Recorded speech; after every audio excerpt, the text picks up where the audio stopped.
Welcome to the Prayagraj institute UPPSC pre RO ARO के PYQ series में आपका स्वागत है। आज हम लोग बात करेंगे लेक्चर नंबर 4 के बारे में। इसमें हम लोग स्पेशल डिस्कस करेंगे इकोनॉमी और साइंस से संबंधित इंपॉर्टेंट क्वेश्चंस के बारे में। तो चलिए स्टार्ट करते हैं अपने पहले प्रश्न के साथ। हमारे सामने जो पहला प्रश्न है कि निम्नलिखित में से कौन सा सही सुमेलित नहीं है। ठीक, महिला समृद्धि योजना 1993 ये मैच है। जो महिला समृद्धि योजना है वो 1993 में आई थी।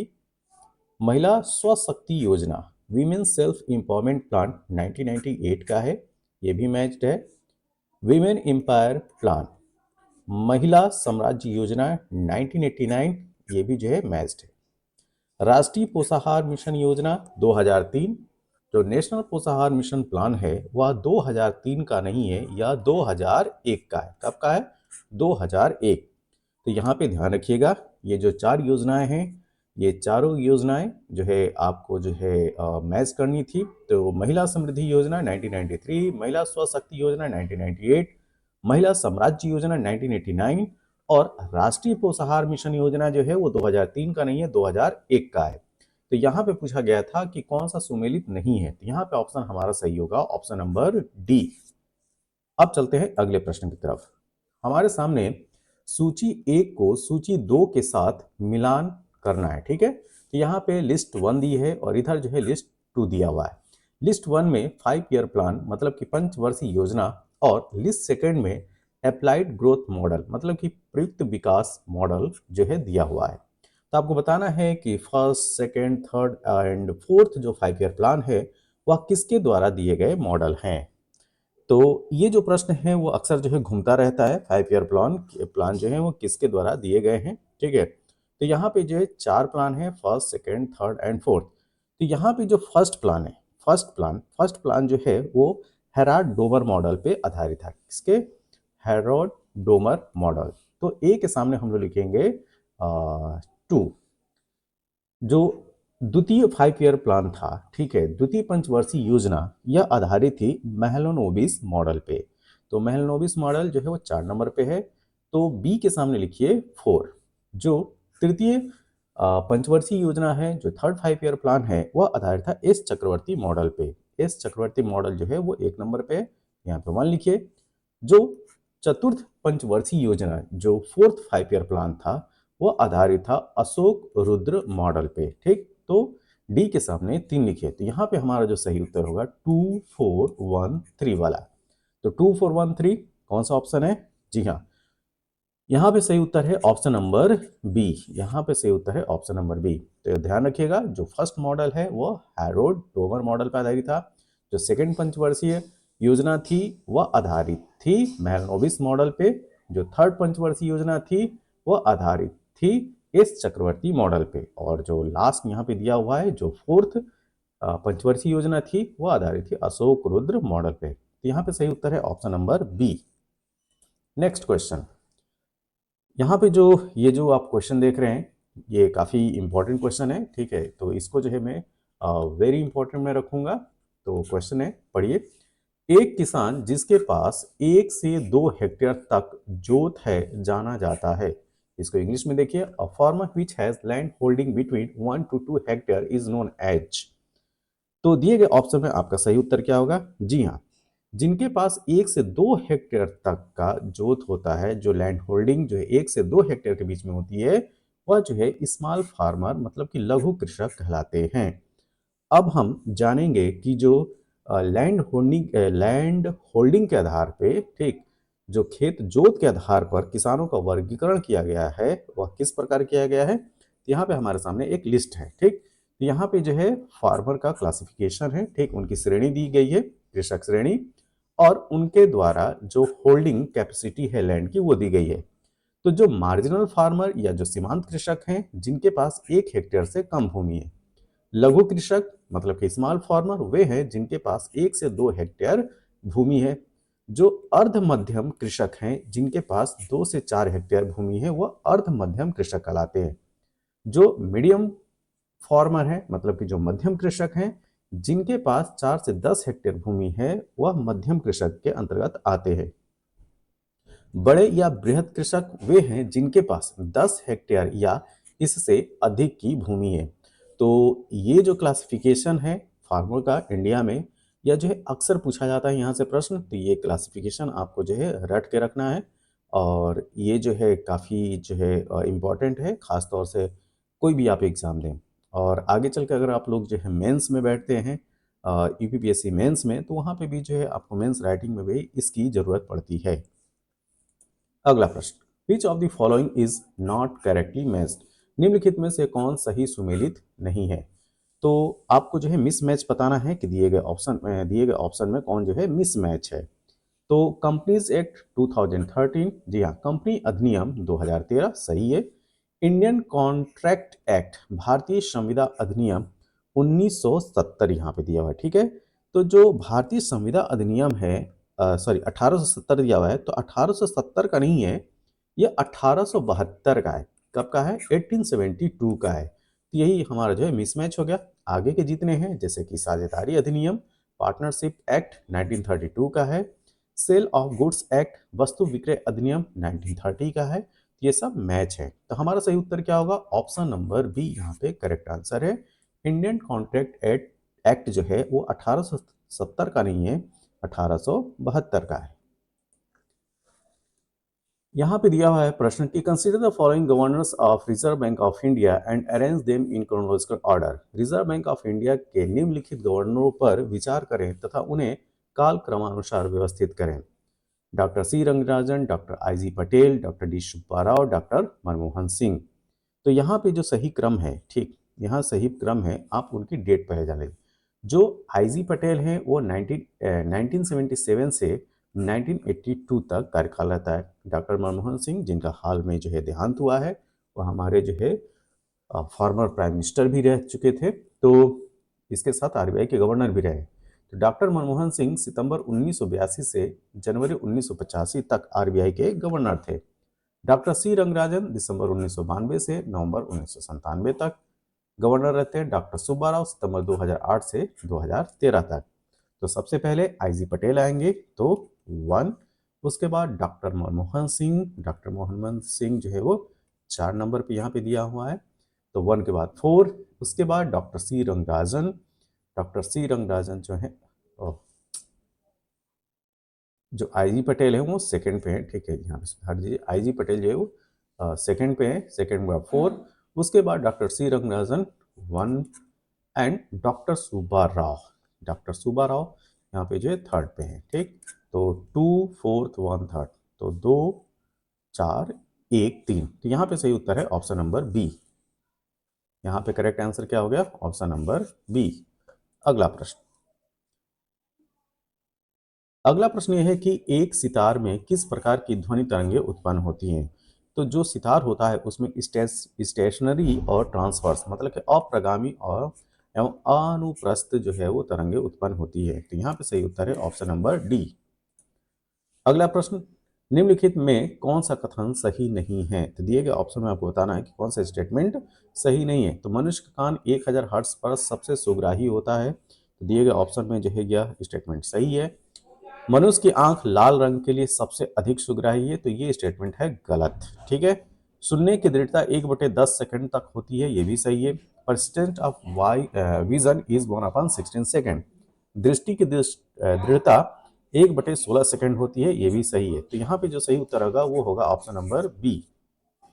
क्यों? क्योंकि यहाँ पे पूछा जा रहा है कि कौन सा स्टेटमेंट जो है वो मिसमैच है, ठीक है, मतलब कि सही नहीं है। अगला प्रश्न, how two identical bulb should be connected to get maximum light? दो एक जैसे बल्ब को किस प्रकार जोड़ने पर अधिक रोशनी मिलेगी?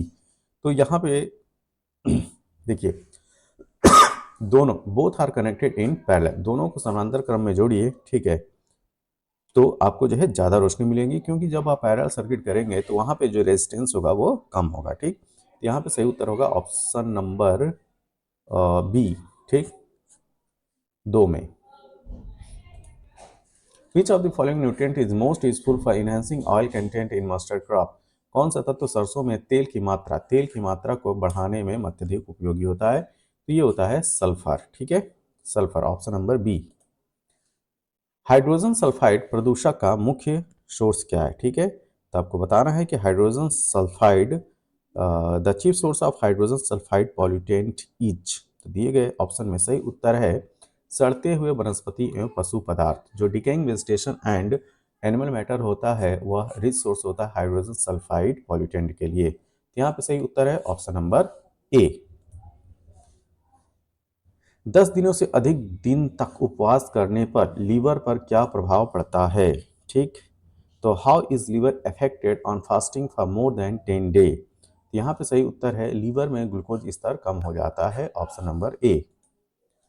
मकड़ियों द्वारा उत्पादित रेशम कहलाता है, तो मकड़ियों द्वारा उत्पादित रेशम को गोशामर रेशम कहते हैं। क्या? गोशामर रेशम। ठीक, तो गोशामर सिल्क जो होता है वो मकड़ियों से प्राप्त होता है। यहाँ पे सही उत्तर है option B. Which of the following eatables is the best source of all the essential amino acid? निम्नलिखित खाद्य पदार्थों में से कौन सा सभी आवश्यक अमीनो अम्लों का सर्वोत्तम स्रोत है? ठीक, तो आपको उस फूड आइटम का नाम बताना है जो सबसे अच्छा सोर्स होता है अमीनो, सारे आवश्यक अमीनो अम्ल के लिए। ठीक है, यहाँ पे सही उत्तर है option number C. Tulsi plant has medicinal value due to the presence of the following. तुलसी के पौधों का औषधीय महत्व निम्नलिखित की उपस्थिति के कारण होता है। तो देखिए, तुलसी के पौधे में होता है फिनॉल्स एंड फ्लेवोनॉइड्स। ठीक, क्या? फिनॉल और फ्लेवोनॉइड्स की वजह से इसकी मेडिसिनल वैल्यू बढ़ जाती है। तो यहाँ पे सही उत्तर है option number C. Kashi Lalima is the variety of which of the following crops? तो कासी लालिमा निम्नलिखित में से किस फसल की प्रजाति है? तो यहाँ पे सही उत्तर है ऑप्शन नंबर बी। क्या? लेडी फिंगर, भिंडी। तो जो कासी लालिमा है वह जो है वो भिंडी की प्रजाति है और इसको डेवलप किया था Indian institute of vegetable research. और यह है कहाँ पे? तो Indian institute of vegetable research है वाराणसी में। तो उसके द्वारा लेडी फिंगर की जो वैरायटी है कासी लालिमा को जो है विकसित किया गया था। पौधों में गुटी लगाने का कार्य किस उद्देश्य की पूर्ति हेतु किया जाता है? तो जो गुटी लगाना है यह एक प्रकार का वेजिटेटिव प्रोपगेशन है। ठीक है, तो वानस्पतिक प्रसारण के लिए जो है गुटिंग लगाते हैं। तो यहाँ पे सही उत्तर है option number B. The monoclimax theory was propounded by. Monoclimax एकल चरम सिद्धांत का प्रतिपादन किया गया था। तो यह किया गया था F.E. क्लेमेंट्स के द्वारा। ठीक है, option number A. Next question, match list one with list second and select the correct answer using the code given below. सूची ए को सूची 2 से सुमेलित कीजिए तथा नीचे दिए गए कोड का प्रयोग करके सही उत्तर का चयन कीजिए। ठीक है, तो list one and list second यहाँ पे दिया हुआ है। भारतवर्ष में अधिनियमों के नाम दिए हैं। ठीक, और उनके आगे जो है वर्ष दिया हुआ है। तो इसके हिसाब से जो है हमें मैच करना है। तो यहाँ पे आप देख सकते हैं कि जो जो फॉरेस्ट कंजर्वेशन एक्ट है वो 1980 का है। ठीक, कब का है? 1980 का। तो फॉरेस्ट कंजर्वेशन एक्ट के सामने 1। द इन्वायरमेंटल प्रोटेक्शन एक्ट, पर्यावरण संरक्षण अधिनियम, ठीक, इसके सामने 2, 1986 का है। The air prevention and control of pollution act, वायु प्रदूषण निवारण नियंत्रण अधिनियम, ये इसके सामने 3। The water pollution control act, जल प्रदूषण नियंत्रण अधिनियम 4। तो यहाँ पे सही उत्तर है 1, 2, 3, 4। तो सही उत्तर हो जाएगा ऑप्शन नंबर डी। नदी का जल प्रदूषण मापा जाता है। ठीक, तो नदी का जो जल प्रदूषण है वह किसमें मापा जाता है? ठीक है, the amount of oxygen dissolve in water, तो जल में घुली ऑक्सीजन की मात्रा के आधार पर हम पता करते हैं कि नदी का पानी जो है कितना प्रदूषित है। तो यहाँ पे ऑप्शन नंबर डी है। घटते उत्पादकता के क्रम में अधोलिखित में कौन सा परितंत्र क्रम सही है? विच of the following is correct sequence of ecosystem in order of decreasing productivity? तो दिए गए ऑप्शन में हमारा सही उत्तर है ऑप्शन नंबर सी। तो mangroves, grassland, lakes and ocean. तो यहाँ पे जो प्रोडक्टिविटी का क्रम होगा, घटता हुआ क्रम होगा, तो सबसे ज़्यादा जो है मैंग्रोव्स की प्रोडक्टिविटी होगी, उसके बाद ग्रासलैंड, उससे कम ग्रासलैंड में, उससे कम लेक्स में, और सबसे कम यहाँ पे जो है ओशियन की होगी। ठीक, तो यहाँ पे सही उत्तर है option number C. Dhupgarh peak is situated in which of the following national parks? Dhupgarh चोटी निम्नलिखित राष्ट्रीय उद्यानों में से किस में स्थित है? तो धूपगढ़ चोटी स्थित है सतपुड़ा नेशनल पार्क, सतपुड़ा राष्ट्रीय उद्यान, ऑप्शन नंबर ए। भारत में भारत में निम्नलिखित में से किसे एक जैव विविधता हॉट स्पॉट माना जाता है? ठीक, तो दिए गए ऑप्शन में आपको बताना है कि दिए गए ऑप्शन में कौन भारत में स्थित हॉट स्पॉट है। ठीक है, तो देखिए जो जो वेस्टर्न घाट है, ठीक है, वह एक हॉट स्पॉट है। ठीक, तो यहाँ पे सही उत्तर होगा option number B. In which of the following year was the authority of the British established over the port of Prayagraj UP? ठीक है, फोर्ट ऑफ प्रयागराज। तो निम्नलिखित में से किस वर्ष प्रयागराज मतलब कि इलाहाबाद समझिए इसको, ठीक है, इलाहाबाद के किले पर अंग्रेजों का अधिकार स्थापित हुआ? ठीक, तो यहाँ पे सही उत्तर है 1797। ठीक, 1797, ऑप्शन नंबर डी।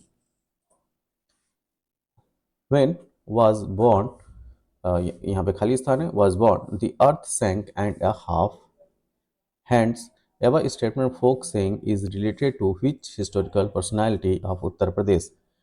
जा दिन जन्म भयो, खाली स्थान है, का धरती धंसी अढ़ाई हाथ। उपयुक्त उक्ति लोकोक्ति का संबंध उत्तर प्रदेश की किस ऐतिहासिक विभूति से है? ठीक, तो यहाँ पे सही उत्तर है आल्हा। ठीक है, क्या? ऑप्शन नंबर सी, आल्हा से। Which of the following river does not flow through the state of Uttar Pradesh? निम्नलिखित में से कौन सी नदी उत्तर प्रदेश राज्य से प्रवाहित नहीं होती? तो ये है गंडक रिवर। ठीक, ऑप्शन नंबर सी। उत्तर प्रदेश के लिए निम्नलिखित कथनों में से कौन सा या कौन से कथन सही हैं? ठीक, तो भारत में गन्ने उत्पादन का सबसे बड़ा हब है, ये सही स्टेटमेंट है। भारत का उच्चतम दूध उत्पादक प्रदेश है, ये भी सही है। Is the highest producer of rice in India, ये गलत है। ठीक है, तो यहाँ पे जो सही उत्तर होगा ऑप्शन नंबर डी होगा, ओनली 1 एंड 2। उत्तर प्रदेश के विभिन्न स्थानों में आयोजित भारतीय राष्ट्रीय कांग्रेस के अधिवेशन के संदर्भ में सूची 1 को सूची 2 से सुमेलित कीजिए तथा नीचे दिए गए कूट का प्रयोग करके सही उत्तर का चयन कीजिए। ठीक है, स्थान दिया हुआ है और दूसरी तरफ वर्ष दिया हुआ है। ठीक है, तो मेरठ में अधिवेशन कब होता है, कानपुर में अधिवेशन कब होता है, लखनऊ में अधिवेशन कब होता है और बनारस में अधिवेशन कब होता है इंडियन नेशनल कांग्रेस का, ये आपको बताना है। तो मेरठ में अधिवेशन होता है 1946 में। कब? 1946 में। और इस अधिवेशन की अध्यक्षता करते हैं जेबी कृपलानी। ठीक है, कानपुर कानपुर में कानपुर में इंडियन नेशनल कांग्रेस का 41वां अधिवेशन होता है। ठीक है, और ये होता है 1925 में। ठीक है, और इसकी अध्यक्षता सरोजनी नायडू करती हैं। कौन? सरोजनी नायडू। लखनऊ जो अधिवेशन है वह 1916 में होता है और जो लखनऊ अधिवेशन है वो 32वां अधिवेशन होता है। ठीक, यह 32वां अधिवेशन होता है और इसकी अध्यक्षता अंबिका चरण मजुमदार करते हैं। बनारस का अधिवेशन जो है 21वां अधिवेशन होता है। ठीक है, तो ये जो 21वां अधिवेशन है यह 1905 में होता है। ठीक, तो हमारा जो सही उत्तर होगा वह होगा ऑप्शन नंबर सी। ठीक, ऑप्शन नंबर सी। निम्नलिखित में से कौन सही सुमेलित नहीं है? ठीक है, तो historical MELAS fears of Uttar Pradesh, तो उत्तर प्रदेश के ऐतिहासिक मेले एक तरफ दिए हुए हैं और दूसरी तरफ क्षेत्र दिया हुआ है, तो कौन सा सुमेलित नहीं है ये आपको बताना है। ठीक, तो जल विहार का मेला जो है बुंदेलखंड क्षेत्र में है, ये सही है। बटेश्वर का मेला पश्चिमांचल वेस्टर्न रीजन में, ये भी सही है। बलदेव छठ का मेला पूर्वांचल, ये गलत है, ये मिसमैच है।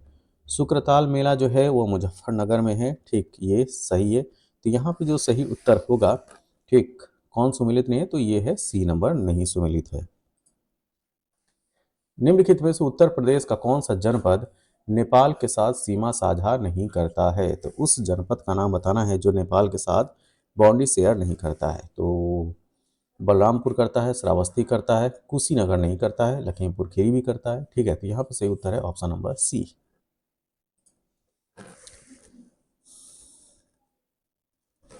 उत्तर प्रदेश के निम्नलिखित किस ऐतिहासिक मेले में हिंदू और मुसलमान दोनों आते हैं? ठीक है, तो ये है नौचंदी का मेला। ठीक, नौचंदी का मेला जो कि मेरठ जिले में लगता है। ठीक, तो ऑप्शन नंबर ए जो है यहाँ पे सही उत्तर है।